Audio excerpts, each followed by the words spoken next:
మీరు మీ అభిమాన shows and serials TV కన్నా ముందు ఈటీవీ విన్ యాప్లో చూడండి. Download and subscribe to ETV win app. 99 రూపాయలు మాత్రమే.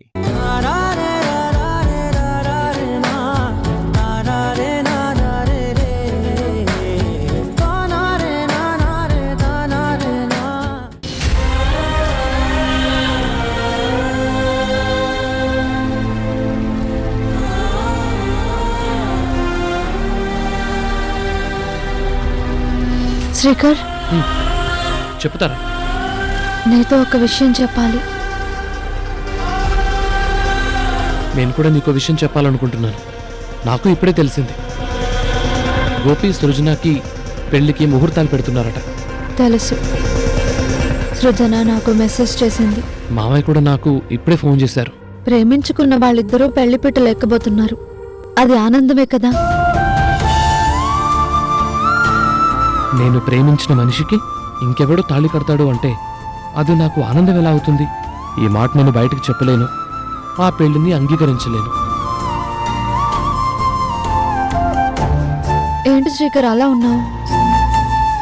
ఏం లేదులే, ఏదో చిన్న డిస్టర్బెన్స్.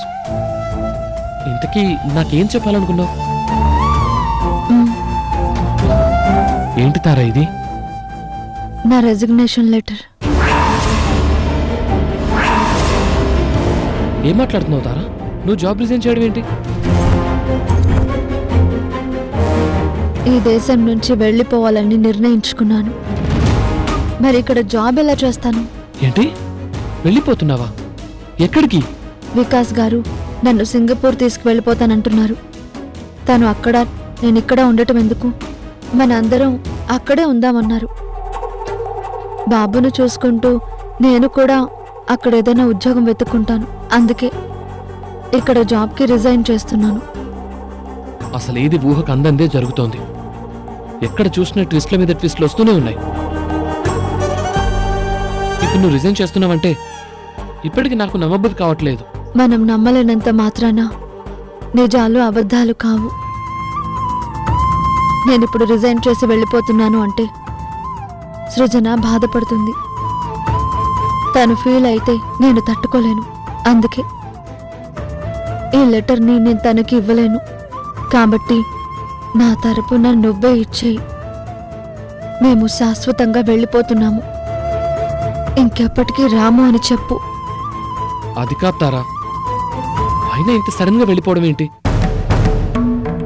ఒకవేళ వెళ్ళాలనుకున్నా ఏదో ఒక ప్రిపరేషన్ ఉంటుంది, కొన్ని రోజులు టైం ఉంటుంది. అదేది తీసుకోకుండా ఇలా సడన్ గా నువ్వు ఇక్కడి నుంచి వెళ్ళిపోతున్నావంటే ఇంకేదైనా కారణం ఉందా?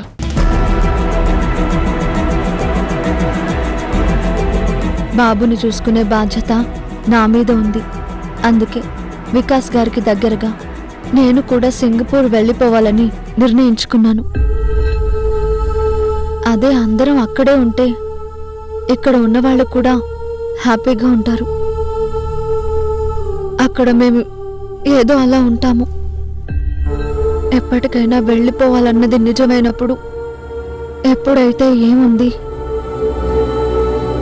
అందుకే ఇప్పుడు నేను ఈ నిర్ణయం తీసుకున్నాను. సరే, నువ్వు ఇలాంటి నిర్ణయం తీసుకున్నావని నువ్వే సృజనకు చెప్పి తనతో నువ్వే మాట్లాడు. తనేం చెప్తుందో నువ్వే విను. అంతేగాని నేను వెళ్ళి లెటర్ ఇవ్వడం ఏంటి? ప్లీజ్ శ్రీకర్, చెప్పాను కదా, సృజనని నేనిప్పుడు ఫేస్ చెయ్యలేను. నేను వెళతాను అంటే సృజన ఒప్పుకోదు. అలా అని ఆగే పరిస్థితి కూడా నా దగ్గర లేదు. నేను ఎటువంటి పరిస్థితుల్లోనూ వెళ్ళిపోవాలి. అందుకే ఈ నిర్ణయం తీసుకున్నాను. ఈ లెటర్ ఇచ్చి నేను సారీ చెప్పానని చెప్పు.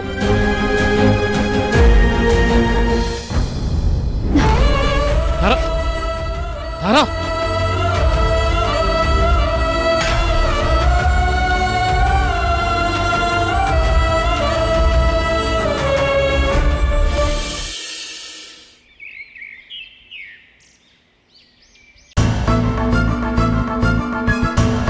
పంతులు గారు, మంచి ముహూర్తం పెట్టండి.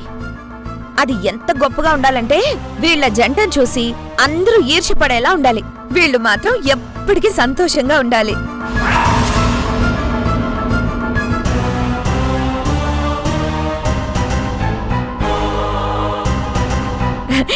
ఈ ఇల్లు కలకల్లాడుతూ ఉండాలి. అలాంటి గొప్ప ముహూర్తం పెట్టండి. సరే అమ్మా.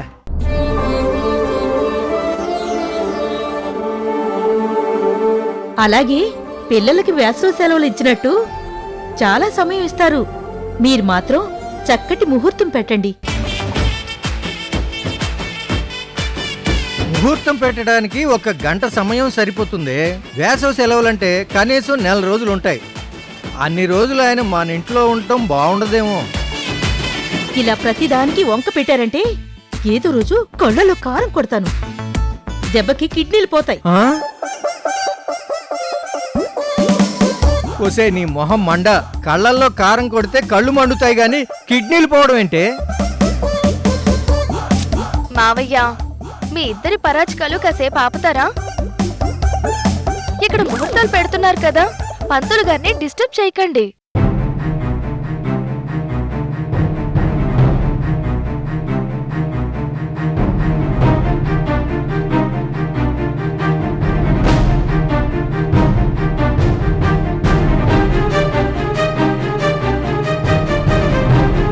చూసావా గోపి, పెళ్లి ముహూర్తాలు అనేసరికి నా కూతురికి ఎంత ఇంట్రెస్ట్ వచ్చిందో.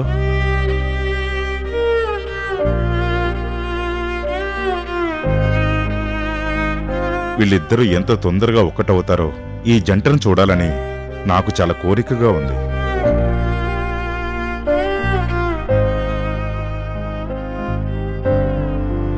ఇవన్నీ చూస్తుంటే నాకు ఒళ్ళు మండిపోతుంది.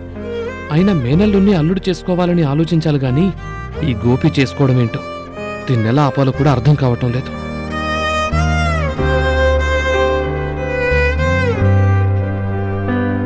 అదేంటి బాబా అక్కడే ఆగిపోయావు? లోపలికి రా.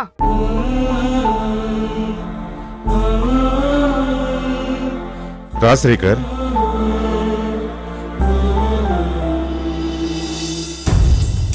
నీ మరదల పెళ్లికి ముహూర్తాలు పెడుతున్నారు. ఫోన్లో చెప్పావు కదా మావయ్య. అదేంటి ముహూర్తాలు ఇక్కడ పెడుతుంటే నువ్వు లెటర్ పట్టుకొచ్చావేంటి?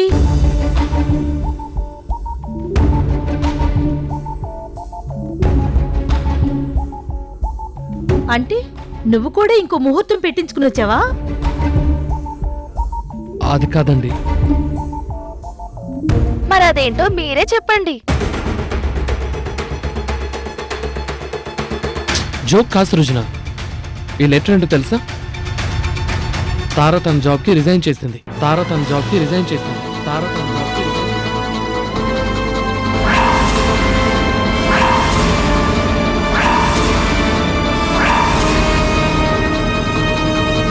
వాట్?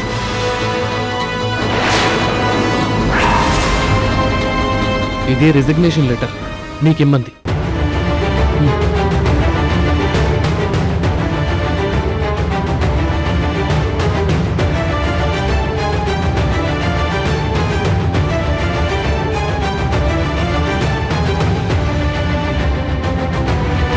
అన్ని బంధాల్ని తెంపుకుని వెళ్ళిపోవాలని నిర్ణయించుకుని వెళ్ళిపోయింది. ఎక్కడున్నా నువ్వు హ్యాపీగా ఉండాలని చెప్పింది. ఏంటి బావా, తను రిజైన్ చేస్తానంటే నువ్వెందుకు ఒప్పుకున్నావు? అసలు ఈ లెటర్ నువ్వెందుకు తీసుకున్నావు? సృజన, ఎందుకు అనవసరంగా ఆవేశపడతావు? అసలు తను ఎందుకు ఇలాంటి నిర్ణయం తీసుకుందో శ్రీకర్కి చెప్పుంటుంది కదా. ఏం చెప్పింది బాబు? తార మన కంపెనీ నుంచి వెళ్ళిపోవడం ఏంటి? అసలు అలా జరుగుతుందని మనం ఎప్పుడైనా ఊహించావా శ్రీకర్? అసలు తను నీతో ఏం మాట్లాడింది? ఇక్కడ ఉండడం ఎందుకని తను కూడా వికాస్తో సింగపూర్ వెళ్ళిపోతుందట.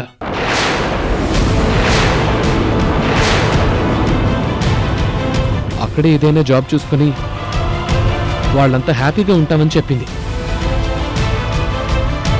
వద్దని నేను ఎంత నచ్చ చెప్పినా తను నా మాట వినలేదు. అంతే కదా మరి. భర్త ఎక్కడ ఉంటే భార్య కూడా అక్కడే ఉంటుంది. పైగా చిన్నపిల్లాడు కూడా ఉన్నాడు. ఇద్దరు 2 దేశాల్లో ఉండే కన్నా ఒకే దేశంలో ఒకే చోట ఉండడం మంచిది అని అనుకున్నట్టున్నారు. వెళ్ళడం మంచిదే అయినప్పుడు మనం కూడా ఒప్పుకోవడం మంచిదేగా. ఏంటి మావయ్య మంచి? ఇక్కడ నా పెళ్లి అనుకుంటున్నామా? ఆ పెళ్లిలో తార లేకపోతే ఎలా? తను వెళ్ళిపోతుందంటే అసలు నేనెలా ఒప్పుకుంటాను? ఎటువంటి పరిస్థితుల్లోనూ ఒప్పుకోను.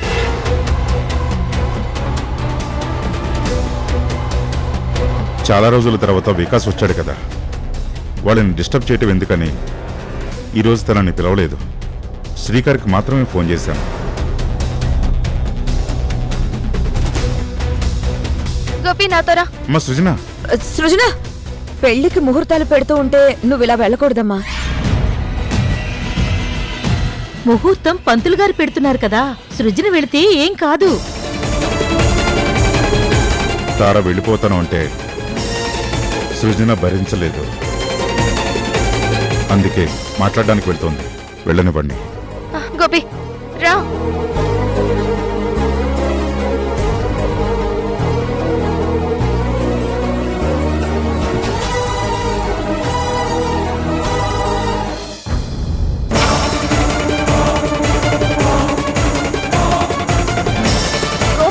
ఇంకా ఏం ఆలోచిస్తున్నావు? త్వరగా కార్ స్టార్ట్ చేయి, మనం వెంటనే వెళ్ళాలి. ఎందుకు మేడం? ఇప్పుడు మనం అక్కడికి వెళ్ళి ఏం చేస్తాం? అదేంటి గోపి అలా మాట్లాడుతున్నావు? తార వెళ్ళిపోతాను అని చెప్పింది, రిజైన్ లెటర్ కూడా ఇచ్చేసింది. తారతో మాట్లాడాలి కదా. మేడం, తను ఎక్కడికి వెళ్ళిపోతుంది? తన భర్తతో కలిసి వెళ్ళాలని నిర్ణయించుకుంది. అది మంచిదే కదా. ఇంకా మనం మాట్లాడడానికి ఏముంది? ఏంటి గోపి ఇలా మాట్లాడుతున్నావు? తార తన భర్తతో వెళ్తాను అంటే నేను హ్యాపీగానే ఒప్పుకుంటాను. కానీ కనీసం తను రిజైన్ చేస్తున్న విషయం కూడా మనకు చెప్పలేదు. బావకి రిజైన్ లెటర్ ఇచ్చి పంపించింది అంటే తార ఇంకేదో బాధపడుతుంది. అదేంటో మనం తెలుసుకోవాలి కదా. తార ఎందుకు వెళ్ళిపోతుందో నాకు తెలుసు మేడం. నా నుంచి దూరం అవ్వాలని అనుకుంటుంది. అది నేనే చేసినప్పుడు నాకు తెలియకుండా ఎందుకుంటుంది? ఏంటి గోపి, నేను ఇక్కడ మాట్లాడుతూ ఉంటే నువ్వెక్కడో ఆలోచిస్తున్నావు. ఇందులో ఆలోచించడానికి ఏముంది మేడం? ఆవిడ భర్తతో కలిసి వెళ్ళాలని నిర్ణయించుకుంది. అది మంచిదని నాకు అనిపిస్తుంది. భార్యాభర్తలు ఒకే దగ్గర ఉండాలని మనం కోరుకోవాలి. ఇప్పుడు మనం వెళ్ళి ఏం మాట్లాడతాం? ఏంటి గోపి ఇలా మారిపోయావు? తార మనందరికీ ఎంత కావాల్సిన మనిషి. కనీసం మనకొక మాట కూడా చెప్పకుండా వెళ్ళిపోతుంది అంటే ఏం జరిగిందో తెలుసుకోవాలి కదా. అందుకే మనం త్వరగా వెళ్దామంటున్నాను. చూడండి మేడం, ఇది భార్యాభర్తలకు సంబంధించిన విషయం. వాళ్ళిద్దరూ ఒక నిర్ణయం తీసుకున్నాక మనం వెళ్ళి మాట్లాడడం మంచిది కాదు. వెళ్ళాలని వాళ్ళు ఫిక్స్ అయ్యారు కదా, వెళ్ళనివ్వండి. ఎక్కడున్నా వాళ్ళు హ్యాపీగా ఉండాలని మనం కోరుకుందాం. ఇప్పుడు వెళ్ళి మాట్లాడడం అనవసరం అనిపిస్తుంది. అబ్బా, ఇవన్నీ నాకేం చెప్పొద్దు గోపి. తను చేసిన హెల్ప్ ని మర్చిపోయావా? తనకి ఎన్నాళ్ళు మనతో ఉన్న స్నేహాన్ని మర్చిపోయావా? అలాంటి మనిషి ఇలాంటి నిర్ణయం ఎందుకు తీసుకుందో తప్పకుండా తెలుసుకోవాలి.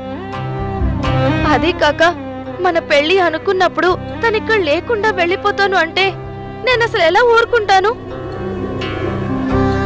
నువ్వింకేం మాట్లాడద్దు, కార్ స్టార్ట్ చేయి. అలాగే మేడం. వెళ్ళు.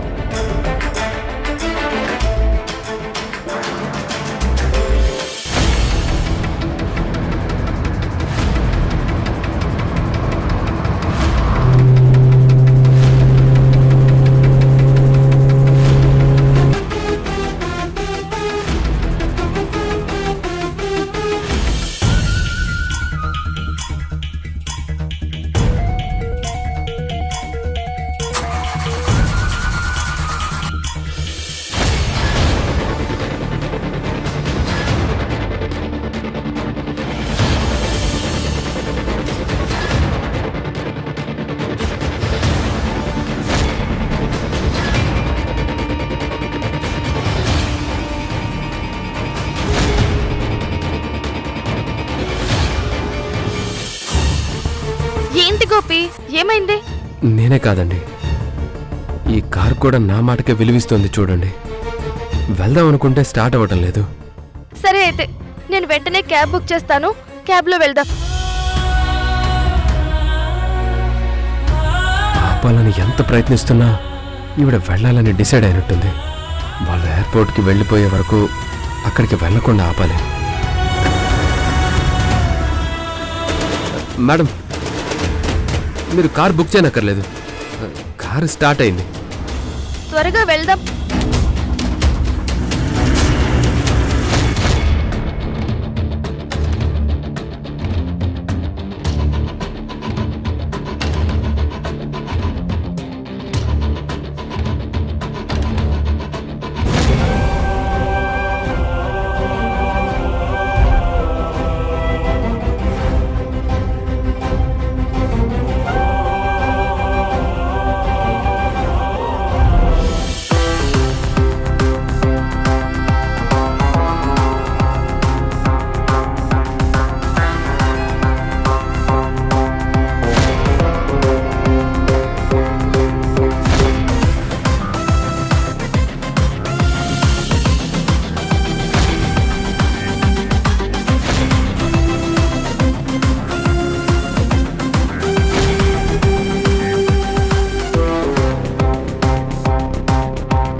Good morning madam. Good morning. Good morning madam. Good morning madam. ఏవైనా ఎవిడెన్సెస్ దొరికాయా? లేదు మేడం, ఈ చుట్టుపక్కల మొత్తం వెతికాం, ఎక్కడ ఏ క్లూ దొరకలేదు.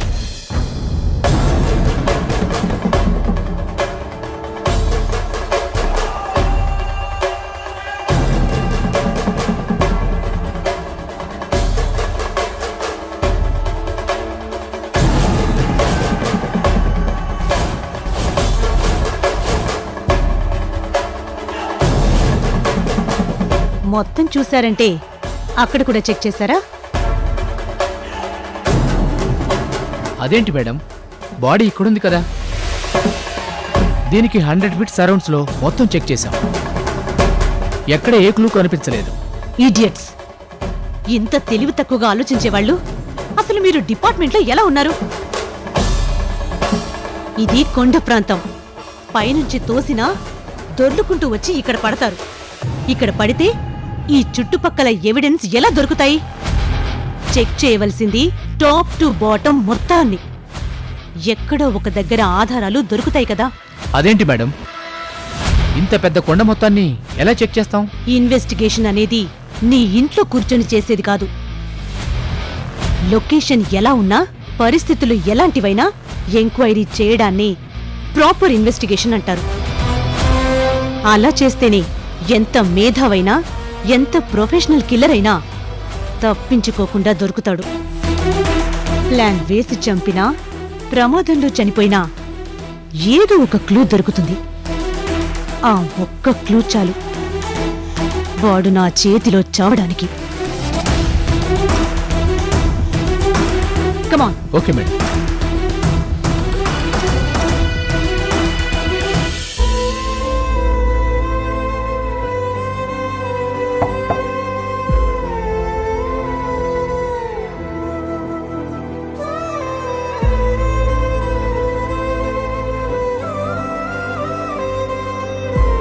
కాంతారా, నీ నిర్ణయం కరెక్టేనంటావా? నా ప్రేమ నిజమైనప్పుడు నా నిర్ణయం తప్పెలా అవుతుంది? బతుకు తెరువు కోసం వేరే దేశం వెళ్తే తిరిగి ఎప్పటికైనా వచ్చేస్తామన్న ఆశతో ఉంటాం. కానీ బంధాన్ని తెంచుకొని వెళ్ళిపోతే ఎప్పటికీ రాలేం కాంతారా. మన వాళ్ళు కాని వాళ్ళ మధ్యలో మన వాళ్ళని తలుచుకుంటూ బతకడం ఎంత నరకంగా ఉంటుందో ఒక్కసారి ఆలోచించు.